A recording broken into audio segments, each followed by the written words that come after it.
In covertly recorded off-air transmissions from the Bush-Clinton presidential election campaign in the 1990s, we can see that Bill Clinton was nothing more than a puppet to the puppet masters which placed him in the White House. Bill Clinton's demeanor seems to be similar to a person who is under a hypnotic trance.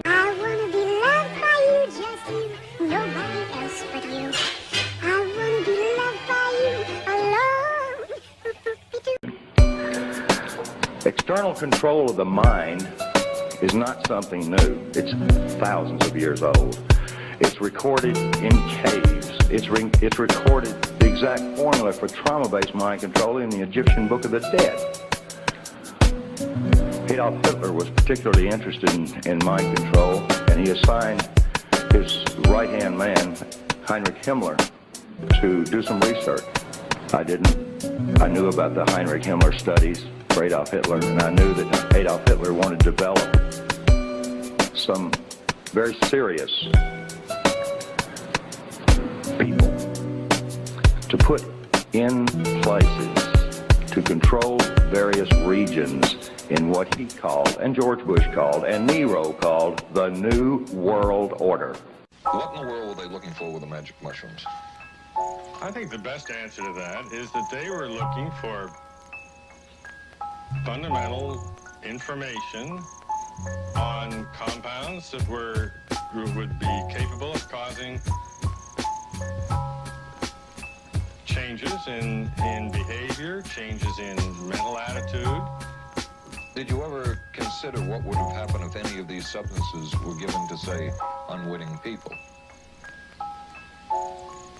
Oh, I don't remember having considered that specifically. What if you... I trust perhaps you've thought about it. Well, I haven't worried about it.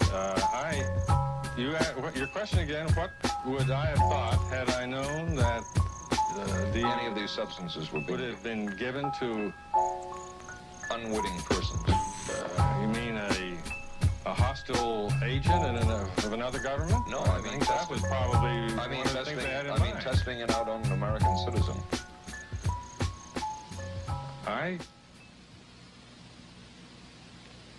Millions of dollars would be spent on L.S.D. research at universities throughout the country, and word would begin to spread on campus about this so-called mind-blowing drug.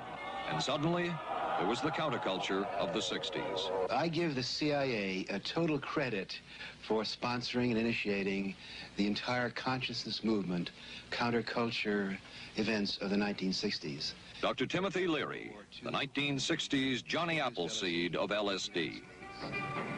The CIA funded and supported and encouraged hundreds of young psychiatrists to experiment with this drug.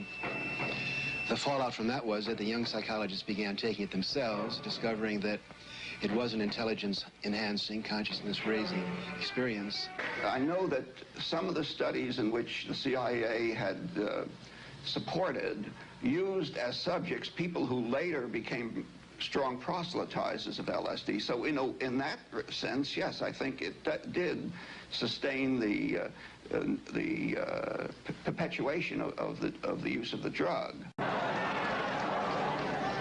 History will judge the role of the CIA and other intelligence agencies in unwittingly contributing to the counterculture of the 60s through their intense interest in LSD and other hallucinogenics.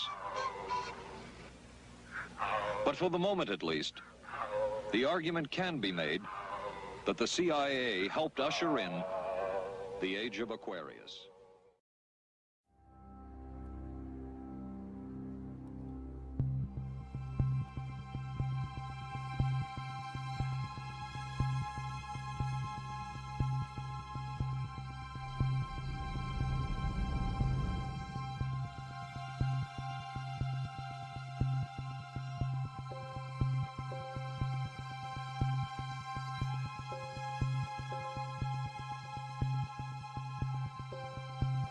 Ici, nous sommes pulvérisés de toutes parts.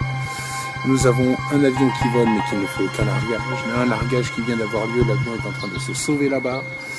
Nous avons là-bas, derrière le sapin, d'autres largages qui arrivent. C'est déjà très laid.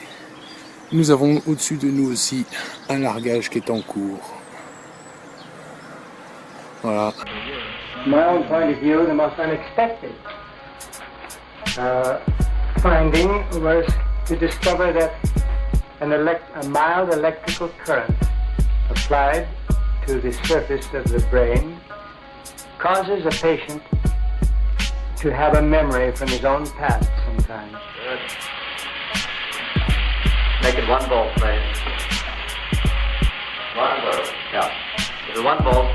I heard what sounded like an orchestra playing, and I asked the nurse where it was coming from. And she said, "What music?" And I said, "Well, that music." And then it stopped. Then I stimulated it again, you remember, and asked you about it, and you hummed it. Will you hum it now? You remember? Yes. Go ahead. Da da da da da da da da da da. Dr. Maurice Dongier, current head of the Allen Memorial Institute. In his psychic driving, so-called type of therapy, he would give the patient intensive electric treatment in order to make the patient regress deeply, become forgetful, and then he would attempt to implant new ideas in the mind of the patient. Now, to a layman, it would appear that Dr. Cameron was trying to take the slate and wipe it clean, the slate being the mind. In other words, brainwashing. Exactly, that's a very good comparison.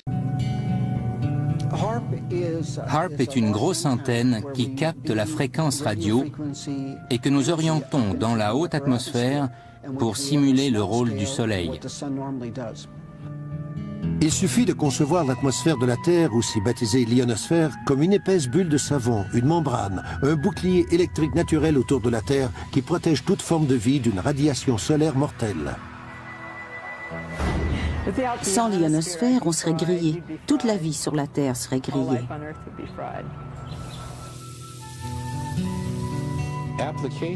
Dans les brevets d'invention, certaines applications sont controversées. On fait mention de missiles destructeurs, de contrôle et de rupture des communications. Il y avait d'autres hypothèses pour modifier le climat ou balayer une partie de la haute atmosphère dans l'espace, dans l'espoir d'arriver à détourner la trajectoire des missiles. On voit actuellement le site de HAARP en Alaska, enfin, 1/5 du site. Une fois terminé, on aura 180 pylônes comme ceux-ci. Ensemble, ils composent une seule et unique antenne.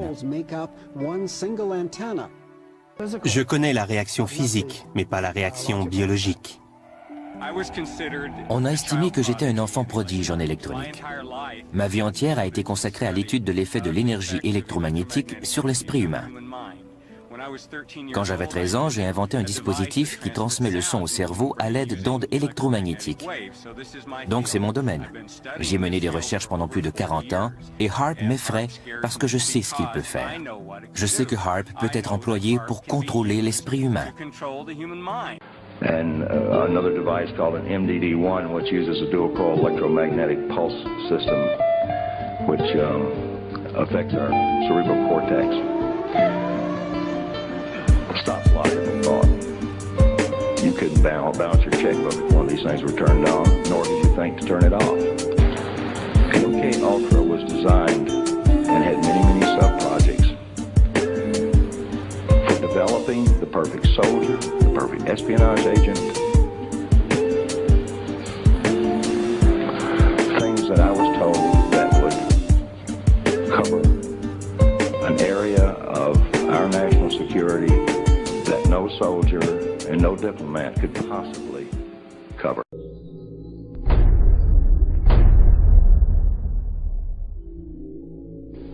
I would remind people that every single morning we all awaken to a safer, freer world because of George Bush.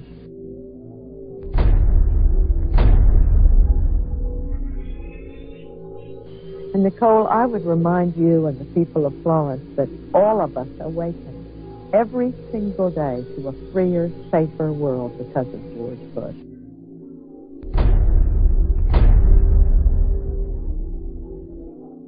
They themselves awaken every single day to a freer, safer world because of George.